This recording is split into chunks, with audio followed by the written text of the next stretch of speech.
Chào mừng bạn đến với Phương Thúy Audio, nơi những câu chuyện du giấc ngủ an yên. Chuyện ngắn hôm nay mang tên 20 tuổi, yêu là cưới. Tuổi 20, cái tuổi nằm lưng chừng giữa ngây thơ và trưởng thành, giữa mộng mơ và thực tại. Người ta hay nói rằng tình yêu ở tuổi 20 thường chóng đến chóng đi, bởi trái tim còn quá non nớt, lý trí còn quá mơ hồ. Nhưng với Nhung, tình yêu của cô năm ấy, ở cái tuổi vừa đôi mươi, lại giống như một bộ phim ngôn tình mà cô từng ước ao có trong đời. Và nhân vật chính trong bộ phim đó chính là Long. Nhung gặp Long vào một buổi chiều tháng 3, khi nắng không còn gắt nhưng gió vẫn còn lạ lẫm.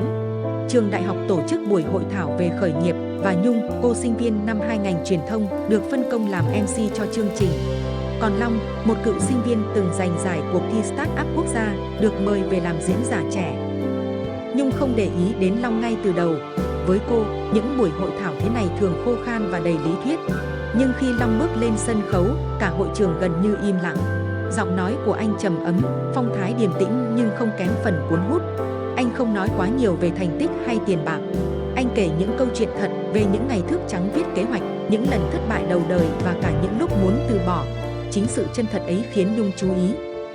Sau buổi hội thảo, họ chỉ chào nhau bằng một cái gật đầu nhẹ. Nhưng định mệnh dường như đã sắp đặt mọi thứ từ trước. Tuần sau, Nhung tình cờ gặp lại Long ở quán cà phê gần trường. Cô đang ngồi một mình, lặng lẽ chỉnh sửa bài viết cho câu lạc bộ truyền thông thì Long bước vào. Nhìn thấy gương mặt quen, anh mỉm cười, rồi không ngần ngại kéo ghế ngồi xuống đối diện. Em là MC hôm trước đúng không? Long hỏi, mắt anh ánh lên sự tò mò thân thiện. Vâng, anh là diễn giả, em ấn tượng với phần chia sẻ của anh. Nhung đáp, hơi ngượng ngùng. Từ hôm đó, họ bắt đầu nói chuyện nhiều hơn.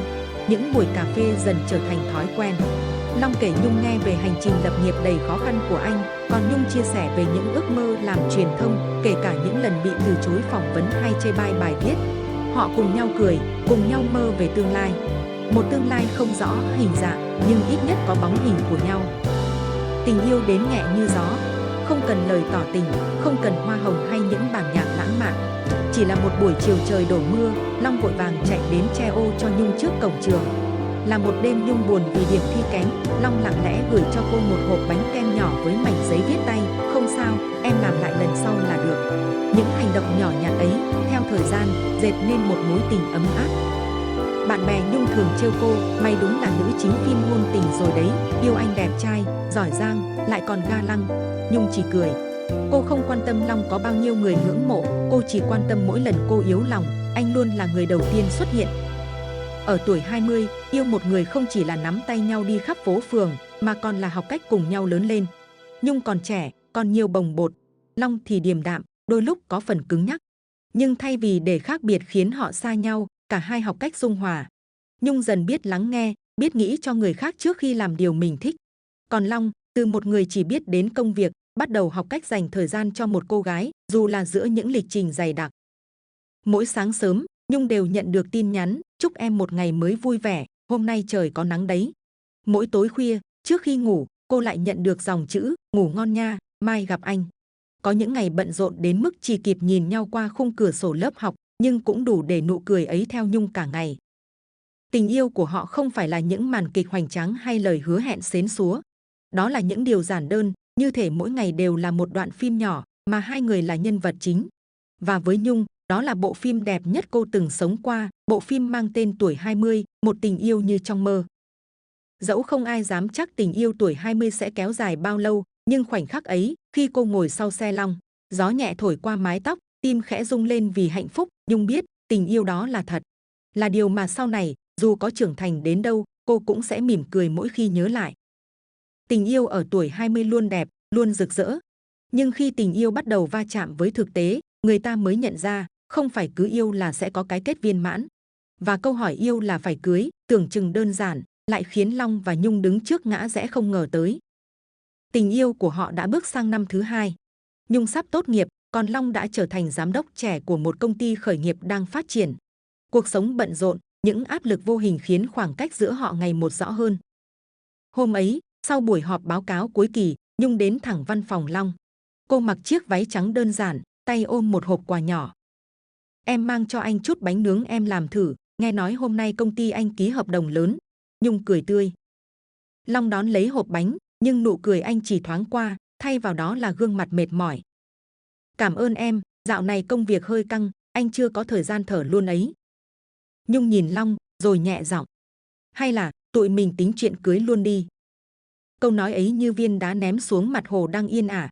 Long sững người, anh không đáp ngay. Không phải vì anh không yêu Nhung, mà vì anh chưa từng nghĩ đến chuyện kết hôn sớm đến vậy. Em nói thật à?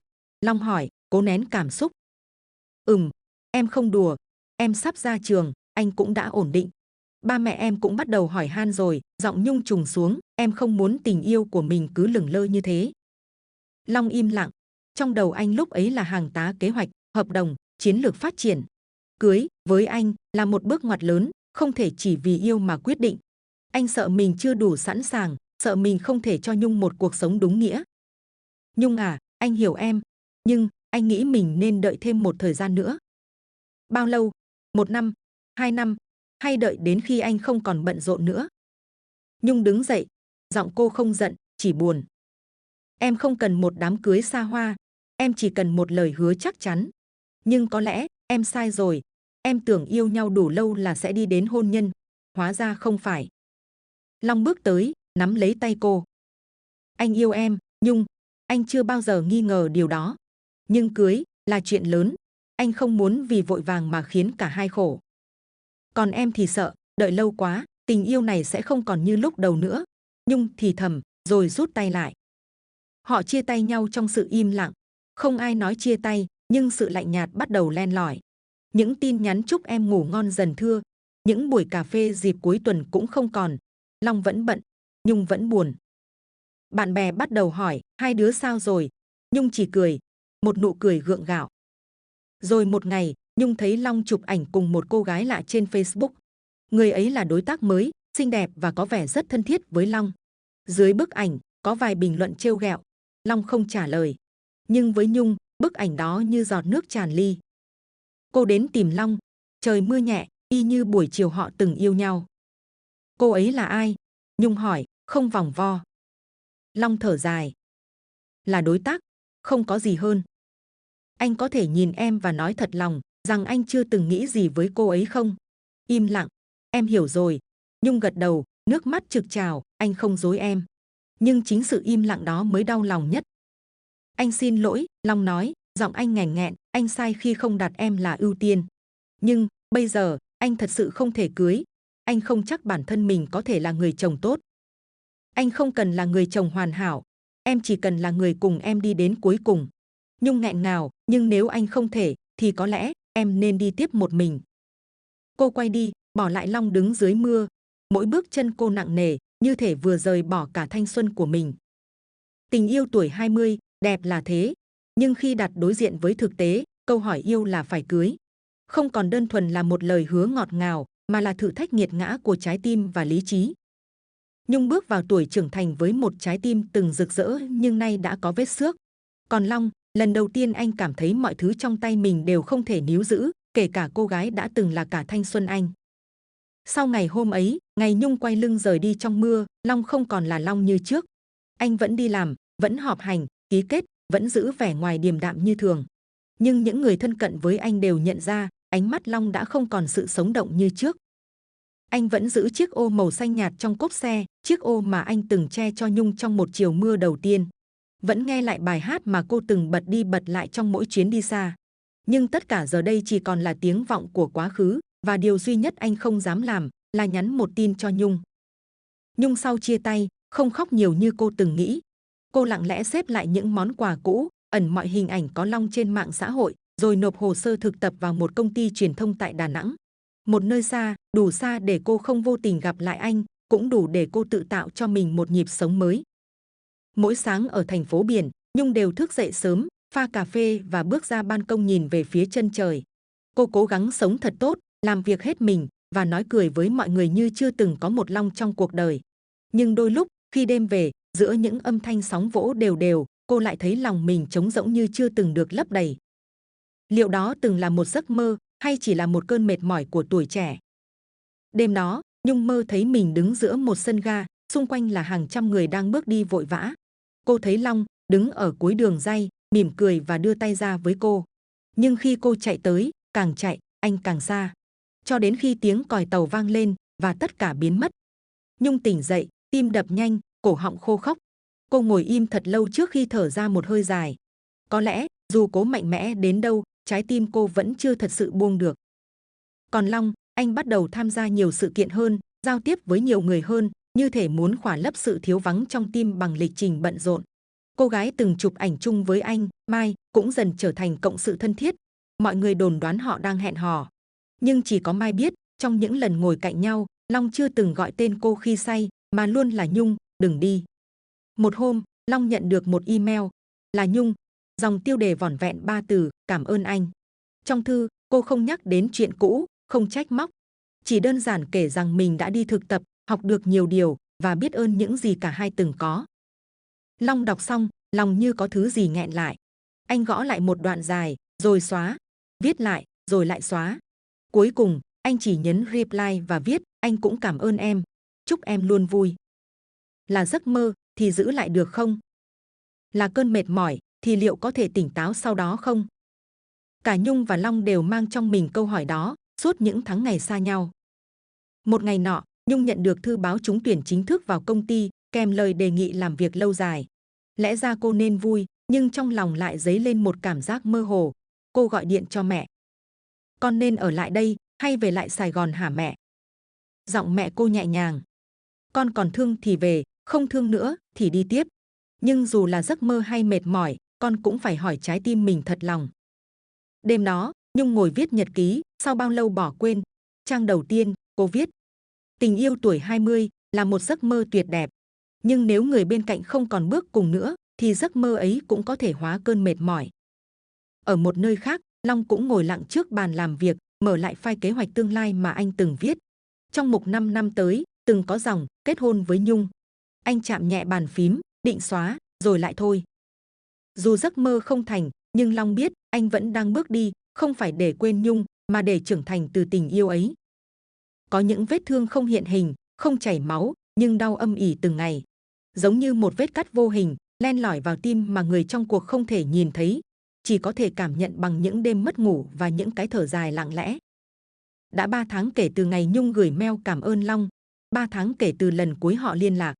Khoảng cách giữa họ không còn tính bằng địa lý, mà bằng sự im lặng, dài, sâu và lạnh lẽo. Một buổi tối đầu thu, Long nhận được tin nhắn từ một người bạn cũ thời đại học, Nhung sắp có người mới thì phải. Hôm qua thấy cô ấy đi cùng một anh chàng đẹp trai lắm, cười nhiều lắm. Tim Long khựng lại một nhịp, anh không biết đó là ghen hay buồn, có thể là cả hai. Anh cười nhạt, đặt điện thoại xuống, rồi lại mở lên xem lại tin nhắn đó. 10 mấy lần, cuối cùng, anh nhắn lại. Tốt mà, cô ấy xứng đáng. Nhưng sau tin nhắn đó là một đêm trằn trọc. Anh mơ thấy mình chạy theo một chiếc xe buýt, Nhung ngồi trong đó, ngoảnh lại nhìn anh rồi quay mặt đi. Anh hét lên gọi tên cô, nhưng không có âm thanh nào thoát ra. Cơn mơ tỉnh dậy, lòng trống rỗng. Vết thương lòng, dù đã băng kín, vẫn chưa lành. Ở một chiều ngược lại, Nhung cũng không khá hơn. Người đàn ông cô gặp gần đây tên Khoa, trưởng nhóm thiết kế trong công ty. Khoa vui tính, chân thành và rất quan tâm cô. Ai cũng nói Nhung may mắn khi có một người như thế bên cạnh. Chỉ là, mỗi lần Khoa nắm tay cô, Nhung lại thấy thiếu điều gì đó. Không phải vì Khoa không đủ tốt, mà vì trong tiềm thức, cô vẫn đang nắm tay Long, bàn tay gầy nhưng luôn siết chặt cô trong những ngày mưa lạnh. Một buổi chiều, khi Khoa đưa Nhung đi dạo bờ biển, anh dừng lại, nghiêm túc nói. Anh không biết em từng trải qua chuyện gì, nhưng nếu em còn đau vì ai đó, em có thể nói. Anh không muốn là người thế vai trong một mối tình chưa kết thúc.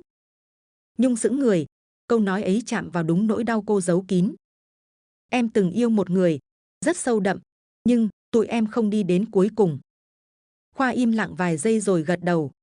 Anh không ép em quên ai, chỉ mong nếu một ngày em sẵn sàng mở lòng thật sự, hãy để anh là người đầu tiên em nghĩ đến. Nhung cười nhẹ, nụ cười mang theo chút day dứt. Cô không hứa hẹn, cũng không từ chối. Vì chính cô cũng không biết trái tim mình giờ đang ở đâu, phía Long hay giữa khoảng lặng chưa gọi tên. Một tuần sau, Long vô tình gặp lại Nhung. Là một buổi hội thảo ngành truyền thông, nơi Nhung đi thay mặt công ty. Khi cô bước lên sân khấu trình bày dự án, Long như bị kéo về quá khứ. Cô gái đứng đó, tự tin, bản lĩnh, ánh mắt sáng, vẫn là Nhung của anh, nhưng lại có phần xa lạ hơn bao giờ hết. Sau chương trình, Long bối rối tìm cô giữa đám đông. Cuối cùng, họ chạm mặt nhau ở hành lang. Không ai nói gì trong vài giây đầu. Chỉ có ánh mắt giao nhau và một nụ cười nhợt nhạt. Lâu rồi không gặp, Long mở lời trước. Ừ, anh vẫn ổn chứ? Nhung hỏi, giọng đều đều. Ổn, còn em? Em cũng vậy. Cả hai im lặng, rồi Long nhìn cô như muốn nói điều gì đó nhưng lại thôi. Cuối cùng, anh chỉ nói. Anh thấy em trình bày hôm nay rất tốt, em trưởng thành thật rồi. Nhung cúi đầu cảm ơn, nhưng trong lòng cô, tim lại nhói. Một kiểu nhói không rõ ràng, như thể vết cắt năm xưa bỗng đau lại khi nghe lời khen từ chính người từng khiến cô tan vỡ. Anh có hối hận không? Nhung hỏi, bất chợt. Long ngẩn người, rồi anh nhìn thẳng vào mắt cô. Có, nhưng cũng cảm ơn. Cảm ơn vì em từng đi qua đời anh, cô cười nhẹ. Không, cảm ơn vì em từng ở lại lâu đến thế, dù anh không đủ tốt. Lần này, Nhung im lặng. Câu trả lời ấy như nhát dao chậm rãi rạch lại một vết cắt cũ, vết cắt không chảy máu, nhưng đau. Em nghĩ mình nên quay lại với chương trình, Nhung nói, mắt bắt đầu ươn ướt. Long gật đầu, nhìn theo bóng lưng cô khuất dần trong dòng người, lòng anh như có gì đó vỡ vụn. Có những thứ, một khi mất đi, người ta mới biết, chẳng điều gì trên đời này dễ dàng có lại được. Vết cắt của tuổi trẻ không cần máu mới đau. Chỉ cần người ta từng yêu nhau đủ nhiều, từng kỳ vọng quá sâu, thì khi buông, tim cũng rướm máu, dù ngoài mặt chẳng ai nói một lời. Không ai nói rằng trưởng thành là điều dễ dàng. Càng không ai cảnh báo rằng đôi khi, lớn lên là chấp nhận những điều không thể giữ, học cách buông tay người mình thương, và bước tiếp, dù trong tim còn đầy tổn thương chưa gọi thành tên. Sau lần tình cờ gặp lại Long tại hội thảo, Nhung đã mất cả tuần để gỡ rối những cảm xúc trong lòng mình. Anh vẫn vậy, điềm đạm, lịch sự, nhưng trong ánh mắt ấy có điều gì đó rất mệt mỏi. Như thể, cả hai đều biết rõ họ đã từng yêu rất nhiều, nhưng giờ, không còn đủ can đảm để bắt đầu lại. Cô không kể với ai về cuộc gặp gỡ ấy, kể cả Khoa. Từ sau khi Khoa thổ lộ, Nhung biết rõ anh là người đáng để trân trọng. Nhưng lòng cô vẫn như một chiếc cửa chỉ khép hờ, không hẳn mở ra, cũng chẳng hoàn toàn đóng lại. Cô không muốn làm Khoa tổn thương, nhưng cũng chưa đủ mạnh mẽ để bước vào một tình cảm mới. Những ngày cuối năm, Đà Nẵng trở lạnh, gió biển hun hút thổi về mỗi chiều, khiến Nhung đôi lúc chạnh lòng. Nhưng thay vì ngồi nhớ về Long, cô bắt đầu viết những điều nhỏ nhặt xảy ra trong ngày, viết về dự án đang theo đuổi, và viết cả những câu chuyện chưa từng kể với ai. Trong một lần trò chuyện với sếp, Nhung được cử làm trưởng nhóm cho một chiến dịch quảng bá sản phẩm mới. Là lần đầu tiên cô giữ vị trí quan trọng như vậy, áp lực bỗng chốc đè nặng. Nhóm cô gồm 5 người, mỗi người một cá tính. Ban đầu, Nhung loay hoay không biết phân công thế nào, lại thêm việc bị cấp trên nhắc nhở vì tiến độ chậm. Cô đã bật khóc một mình trong nhà vệ sinh công ty, lặng lẽ và không một tiếng thở than. Nhưng rồi, khi lau nước mắt, cô tự nhìn vào gương, hỏi chính mình. Nếu mình không mạnh mẽ, ai sẽ làm thay? Nếu mình cứ trốn tránh, vậy những gì mình cố gắng bao lâu nay để làm gì? Và từ khoảnh khắc ấy, Nhung bắt đầu thay đổi. Cô không còn sợ sai, dám nhận lỗi khi cần, và học cách lắng nghe đồng đội. Cô bắt đầu đến sớm hơn, ở lại muộn hơn, và không ngại góp ý thẳng thắn khi dự án đi chệch hướng. Nhóm của cô từ rời rạc trở nên gắn kết.